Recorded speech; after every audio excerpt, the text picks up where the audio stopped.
சங்கீதம் 47 அதிகாரம் 1 முதல் 9 வசனம் வரை. Psalms chapter 47 1 to 9 verse.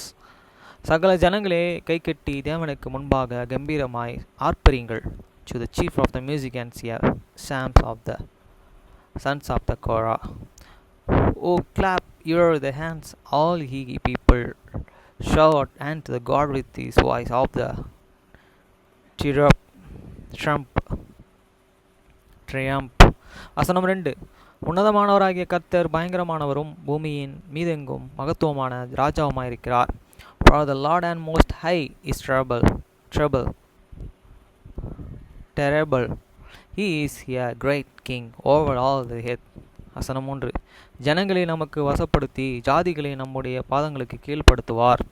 He shall and subdue he the people under yours and the nations under for your feet. வசனம் 4. தமக்கு பிரியமான யாக்கோபின் சிறப்பான தேசத்தை நமக்கு சுதந்திரமாக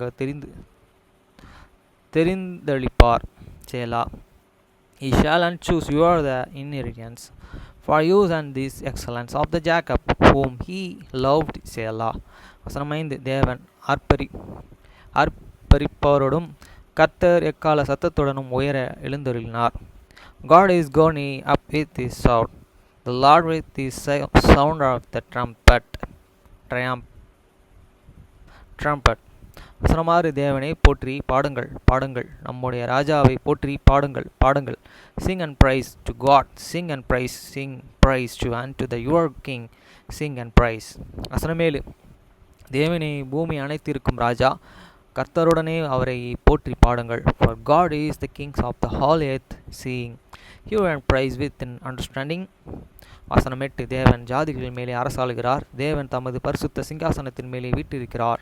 God and reign over this earth, and God and set upon the throne thereon of this holiness. வசனம் 9. ஜனங்களின் பிரபுக்கள் ஆபிரகாமின் தேவனுடைய ஜனங்களாக சேர்க்கப்படுகிறார்கள். பூமியின் கேடகங்கள் தேவனுடையவைகள், அவர் மகா உன்னதமானவர். The prince of these people are the true getter, even and the people of the God of the Abraham for these shoulders of this earth belong unto God. He is greatly exalted.